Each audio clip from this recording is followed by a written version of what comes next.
Book का नाम है इकिगाई। इसके लेखक दो हैं।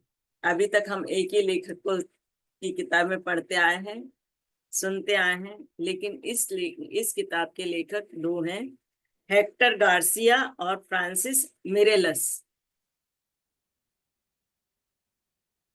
दीर्घायु, तंदुरुस्त और आनंदित जीवन का जापानी रहस्य है इसके अंदर। तो देखते हैं ये इकिगाई है क्या।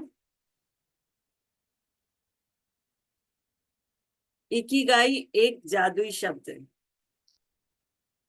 ये प्रस्तावना है, इसी से हमें पूरा परिचय इसका मिल जाएगा। शाम का समय था, बारिश हो रही थी। इस किताब के दोनों लेखक पहली बार मिलकर चर्चा कर रहे थे टोक्यो में। तभी पहली बार इस किताब के बीज बोए गए। आपस में चर्चा करते हुए ही इस किताब का निर्माण हुआ। इससे पहले कई बार हम दोनों ने एक दूसरे की किताबों को पढ़ा था, लेकिन यह पहली ही बार था जब हम एक दूसरे से मिल रहे थे। हम दोनों जापान की राजधानी में से हजारों मील दूर रहते थे, लेकिन दोनों की पसंद का विषय एक ही था।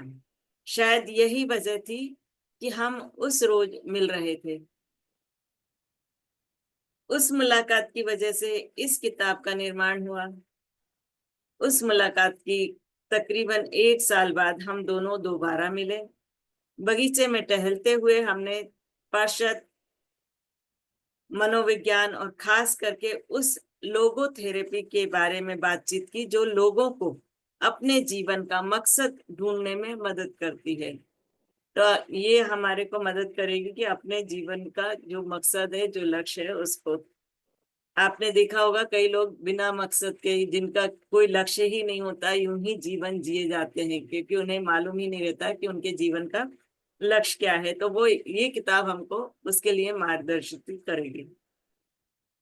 हमारी बातचीत में एक बात उभर कर आई कि आजकल के मनोचिकित्सक की बताई हुई लोगोथेरेपी का इस्तेमाल कम करते हैं। इसकी न न जाए वे काल बजाय होना चाहिए बजाय कॉलेजों में सिखाई जाने वाली बातों को प्रमाण मानते हैं। लेकिन आज भी लोग अपने जीवन का सही मकसद जानने में नाकामयाब होते हैं। हम हमेशा ही अपने आप से यह सवाल पूछते रहते हैं कि मेरे जीवन का उद्देश्य क्या है। क्या ज्यादा से ज्यादा साल जिंदा रहना ही जीवन का लक्ष्य है, या इससे भी बड़ा और कोई अलग उद्देश्य। कुछ लोगों को यह पता होता है कि उन्हें क्या करना चाहिए और वे उस लक्ष्य को प्राप्त करने के लिए ही जीते हैं। ये बहुत कम लोगों को पता होता है कि उनके जीवन का लक्ष्य क्या है और उसी उद्देश्य को प्राप्त करने के लिए जीते हैं। लेकिन बहुत से लोग ऐसे थे, जबकि कुछ लोग हमेशा दुविधा में जीते रहते हैं कि ऐसा क्यों होता है। तब हमारी चर्चा में एक शब्द बार बार आया और वह जादुई शब्द था इकिगाई। यह एक जापानी संकल्पना है। इसका ऊपरी अर्थ है हमेशा व्यस्त रहने से मिलने वाला आनंद। लोगोथेरेपी की तरह इसका मकसद भी अपने जीवन का उद्देश्य ढूंढना है, लेकिन इसमें काफी गहरा अर्थ छुपा है। इकिगाई शब्द जापान के लोगों की लंबी आयु का रहस्य है। ओकिनावा जैसे शहर में रहने वाले लोगों का आयुर्मान काफी ज्यादा होता है, यानी मतलब वहां के लोग बहुत ज्यादा लंबी आयु तक के जीते हैं। यहाँ पर प्रति 1 लाख लोगों में से 24.55 लोग 100 ईयर्स ज्यादा पाए गए हैं। जापान में रहने वाले लोग बाकी देशों के लोगों की तुलना में ज्यादा साल जीते हैं। इसमें कोई शक नहीं है कि अच्छा भोजन, ग्रीन टी तथा अच्छा मौसम, हवाई शहर के मौसम की तरह यहाँ का माहौल भी काफी अच्छा और सुखद होता है, इसमें बड़ी भूमिका निभाते हैं। लेकिन यहाँ के लोगों का के ज्यादा साल जीने के पीछे का की असली वजह होती है इकिगाई। यह शब्द इनके जीवन को सही दिशा देता है। इस विषय का अध्ययन करते वक्त एक बात विशेष रूप से हमारे सामने आई कि इस विषय पर प्रकाश डालने वाली कोई भी किताब या व्यक्तित्व मार्गदर्शिका उपलब्ध नहीं थी। हमारे मन में एक और सवाल आया कि ओकिनावा में रहने वाले लोगों को जीवन के अंत तक सक्रिय रहने की प्रेरणा कहाँ से मिलती है। उनके आनंदित और लंबी उम्र वाले जीवन के पीछे का क्या राज है। हमने इस बात की और गहराई से खोज की तो हमें दक्षिणी जापान स्थित ओगिमी नामक एक छोटे से गांव के बारे में पता चला। इस गांव का को दीर्घायु लोगों के गांव के रूप में जाना जाता है।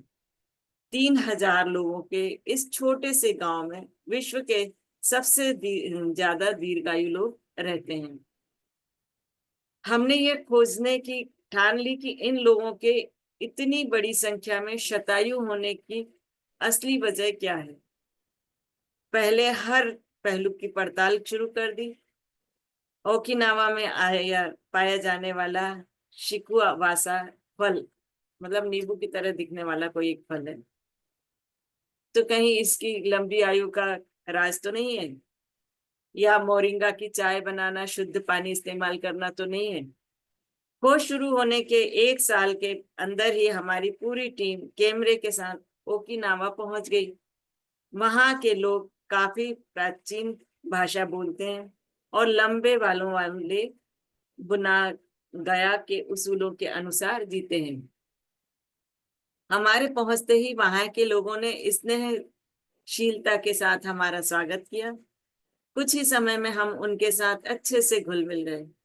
हमें महसूस हुआ कि वे अनोखी ऊर्जा के साथ जीते हैं।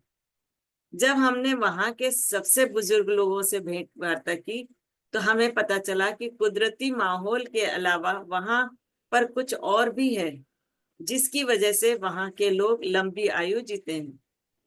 वहां के लोगों में एक अजीब सी ऊर्जा और जोश है जिसकी वजह से लंबा और आनंददायक जीवन जीते हैं।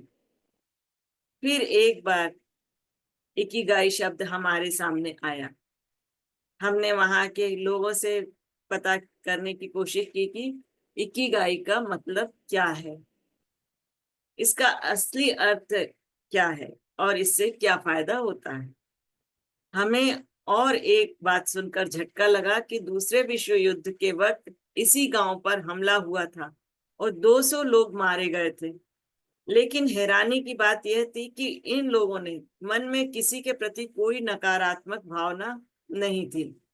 उल्टा वे सकारात्मक सोच और सभी के साथ भाईचारे का बर्ताव करते हैं। जिन लोगों से आप बात कभी नहीं मिले हों उनके बारे में भी यह मानकर ही जिए कि वे आपके भाई हैं। ओगिमी लोगों के आनंददायक जीवन के पीछे का पहला राज तो हमें मिल गया था, उनका सामाजिक जीवन। वे लोग काफी पहले से ही संघ भावना के साथ और अपनेपन के जीवन से जीते आए हैं। वे लोग हमेशा एक दूसरे के साथ प्यार से पेश आते हैं और एक दूसरे की मदद करते हैं। दोस्ताना अंदाज में जीना, हल्का भोजन करना तथा सही मात्रा में आराम और व्यायाम उनके जीवन का कारण है। लेकिन इनके पूर्णतः संतुष्ट, आनंददायक और शतायु जीवन के पीछे का असली कारण है इकिगाई। वे हर दिन को इकिगाई के हिसाब से जीते हैं। इन लोगों के शतायु जीवन का राज आपके सामने उजागर करना और साथ ही आपको अपना इकिगाई ढूंढने में मदद करना ही इस किताब का मूल मकसद है। क्योंकि जिन जिन लोगों को इकिगाई मिला है वे लोग आनंददायक, संतुष्ट, दीर्घायु जीवन जी रहे हैं। आपकी इस यात्रा के लिए आप सभी को दिल से शुभकामनाएं। ये हेक्टर गार्सिया और फ्रांसिस मिरेलस की प्रस्तावना थी। इकिगाई, यहाँ से हम आगे चलते हैं। आपके अस्तित्व की वजह क्या है? जापानी लोगों का ऐसा मानना है कि हर एक के जीवन का एक इकिगाई होता है। शायद फ्रांस के लोग इसे जीवन का उद्देश्य कहेंगे, या और देशों के लोग किसी और नाम से पुकारेंगे। इकिगाई हर एक के अंदर छुपा होता है।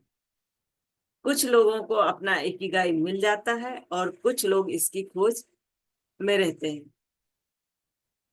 हर एक के अंदर इकिगाई छुपा हुआ है और उसे खोजने के लिए संयम की आवश्यकता होती है। ओकिनावा के लोग कहते हैं कि उनके सुबह उठने के पीछे एक ही वजह होती है, और वह है उनको मिला हुआ उनका इकिगाई। कुछ भी करो, लेकिन कभी भी निवृत्त मत हो, मतलब कुछ भी करते रहो, एकदम ऐसे ही नहीं बैठ जाना है कि कोई भी काम नहीं कर रहे हैं। तो कुछ भी करो, एक बार आपको अपना इकिगाई स्पष्ट हो जाए तो फिर सुख और संतुष्टि अपने आप मिलती है। अगर आपको आपका इकिगाई मिल जाएगा तो सुख और संतुष्टि आपके जीवन में आ ही जाएगी, आपके जीवन का अर्थ मिल जाएगा। इस किताब के माध्यम से आपको आपका इकिगाई मिले और जापानी लोगों के तन मन और बुद्धि से हमेशा स्वस्थ रहने के पीछे का राज आप समझ पाए। यही इस किताब के पीछे का मूल उद्देश्य है। अगर आप जापान गए तो आपको एक बात पक्का पता चलेगी कि रिटायर होने के बाद भी वहां के लोग हमेशा काफी सक्रिय और व्यस्त रहते हैं। सच बात तो यह है कि जापान के लोग रिटायर होते ही नहीं हैं। जब तक उनका शरीर साथ देता है, वहां के लोग अपना पसंदीदा काम करते रहते हैं। महत्वपूर्ण बात यह है कि जापानी भाषा में रिटायर शब्द के लिए कोई भी शब्द नहीं है। जैसे अंग्रेजी में एक उम्र के बाद नौकरी या काम बंद करने के लिए रिटायरमेंट शब्द है, वैसा कोई भी शब्द जापानी भाषा में नहीं है। नेशनल जियोग्राफी के रिपोर्टर डैन ब्यूटेनर ने काफी समय जापान में बिताया और उनका कहना है कि जापानी लोगों को अपने जीवन का उद्देश्य इतना महत्वपूर्ण लगता है कि उनके यहाँ पर रिटायरमेंट का कोई संकल्पना ही नहीं है। युवा लोगों का राज। दीर्घायु के रहस्य के बारे में और जानकारी हासिल करते वक्त हमें पता चला कि जापानी लोगों के खाने पीने के तौर तरीके और उनकी खाद्य संस्कृति के साथ इकिगाई का ज्ञान उनकी लंबी आयु की बड़ी वजह है।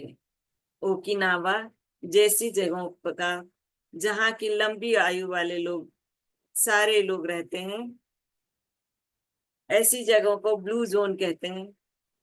अध्ययन करने के बाद कुछ अनोखे तथ्य सामने आए, जैसे कि ये लोग सिर्फ ज्यादा साल जीते ही नहीं है, बल्कि इन लोगों को कैंसर और हृदय रोग जैसी बड़ी बीमारियां भी नहीं होती हैं।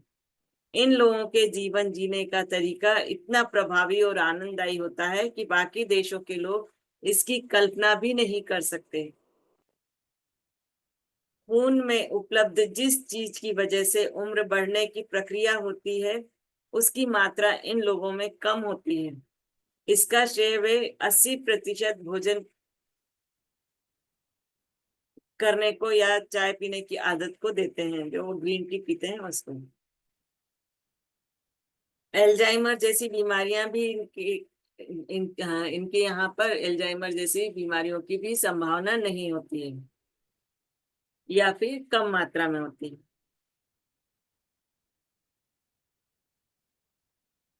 तो हालांकि उन्होंने बताया है कि इस किताब में इन बातों पे रोशनी डालने का नहीं है, लेकिन इतना पक्का है कि इनकी लंबी उम्र के पीछे इनका अपने इकिगाई को जानना और उस उद्देश्य पर लक्ष्य केंद्रित करना ही है।